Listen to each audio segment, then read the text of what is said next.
Okay, seriously, why has no one told me to play this game?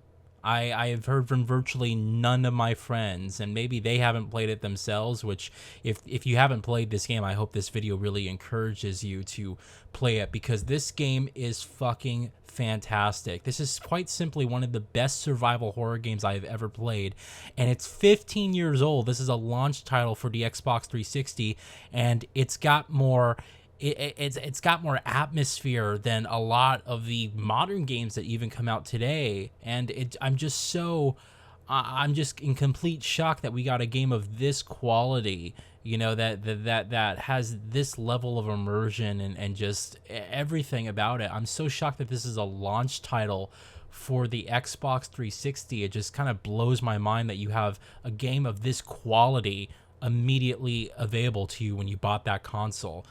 So I've been actually wanting to play Condemned Criminal Origins for quite some time now, in fact, many years. And I bought the game a little while ago. I would say at this point it was probably about 2 or 3 years ago. It's been sitting in my collection. And I just always told myself, okay, yeah, I'll get to it eventually when I have time. Condemned Criminal Origins, a game made by Monolith, who, have made honestly one of the best first-person shooters of all time. Definitely in my top 5 best first-person shooters of all time is the original Fear.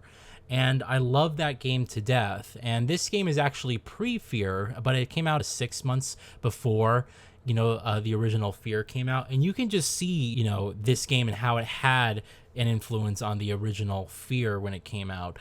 I was just really taken aback by this game and just how well it did its atmosphere. I mean, this is a game that's 15 years old, and I felt like I was placed in these really creepy environments, and things were waiting around you at every corner. And I was just so surprised of just how much I was drawn into this game playing it for the first time. It holds up considerably well after 15 years, and the very fact again that this is a launch title for the 360, it's one of the best games for that system. And I'm just so surprised. I'm so happy I played it. At the core, this is a much slower paced survival horror game, where you have a lot of these really cool elements. I like how you don't really have a heads up display. You see your health in the top left corner, but things like your ammo and your gun you have to check for, manually. It doesn't actually display how much ammo you have in your gun, and I love those elements. I'm so surprised that a lot of games haven't actually borrowed from this even more so, because it just creates so much tension.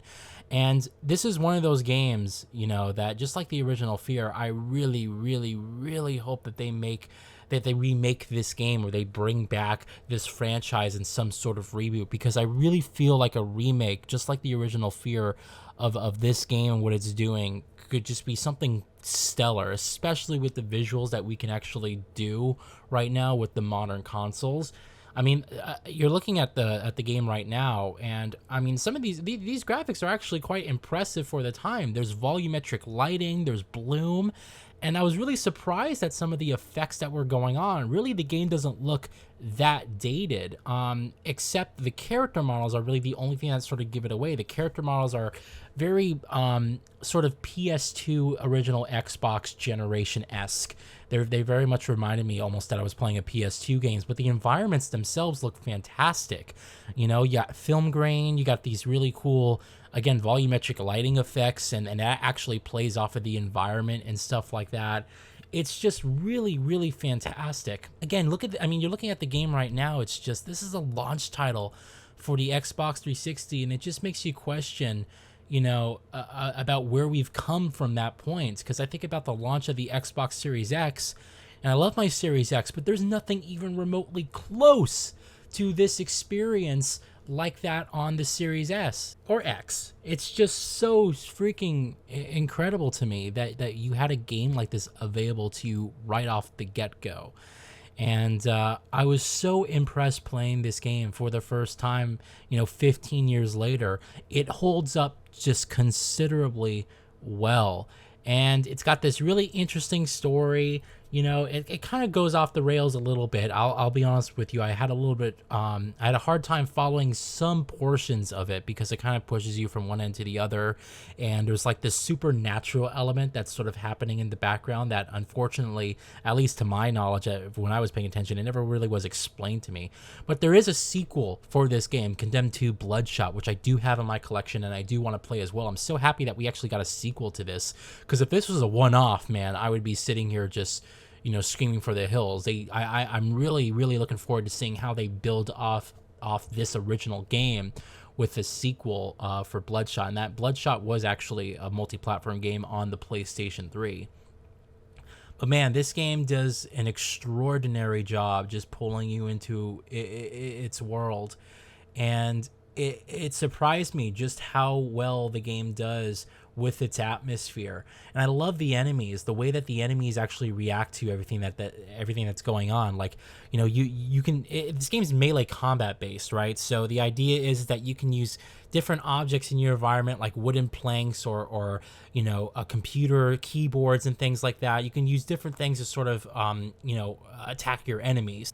And so this game's really melee combat based, and I was really surprised at just the movement of these enemies, because they do play with you a little bit. And it kind of reminded me again that this was sort of the prelude to the original Fear. The original Fear, still has to this day some of the most incredible AI that just sort of plays with you and is so unpredictable and interactable as well with their game. And you can definitely see that this system that they had for Condemned was sort of like an earlier iteration of that AI that was used in the original Fear. I love the fact that you can hit these guys, and sometimes they go flying, or sometimes they'll knock back and then hit you as they're sort of, stunned a little bit. And you got to really just time your shots correctly. I also love how they try to like fake hit you, because you can't hold the block button in this game. You have to actually time your blocks to make sure that the hits land according to what at the same time that they're actually throwing those punches.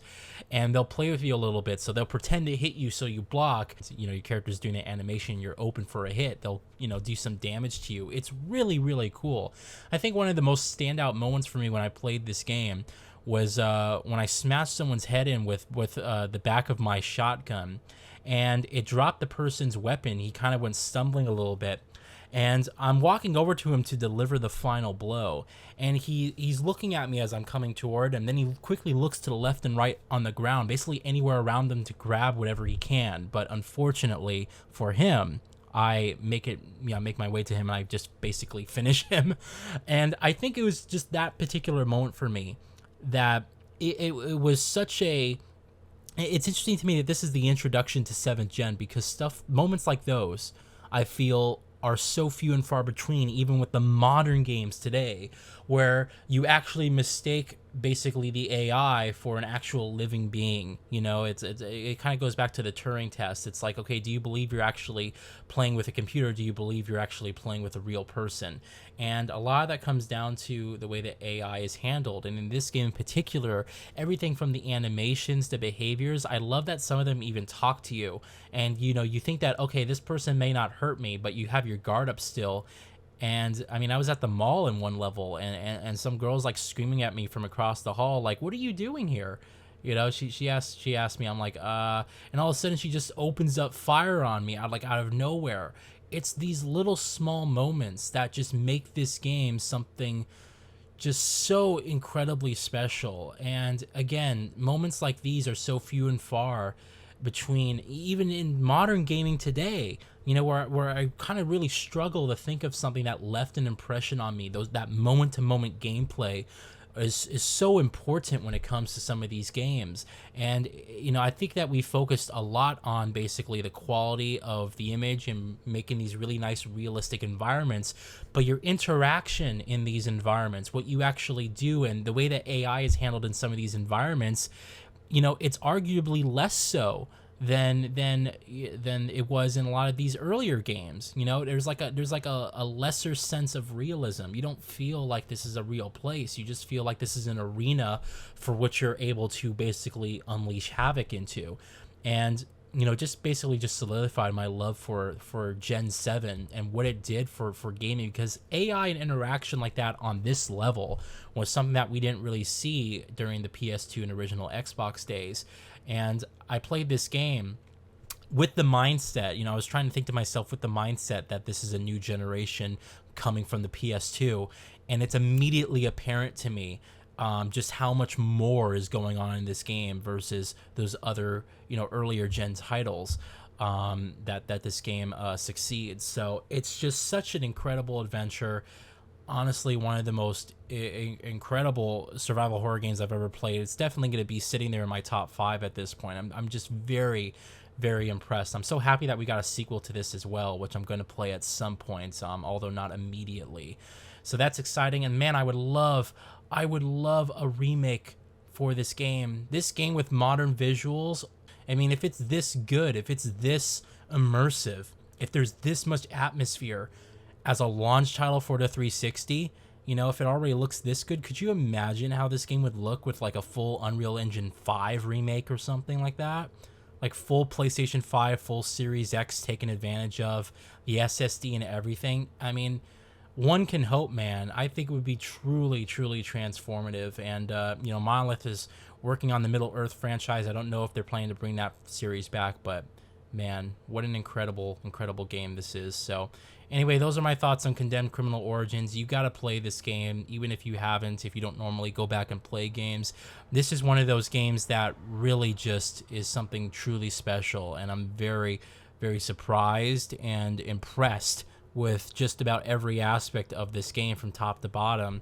And it's definitely going to be, it'll definitely be an adventure that sticks with me for the rest of my life. I mean, wow. What a game, man. What a game. So hope you guys enjoyed this quick reminiscing video. Definitely been one I've been wanting to do for a little while, and I'm so happy I finally played this game when I did. And man, it's really incredible. So thanks everyone, and hope you have a good day. Bye.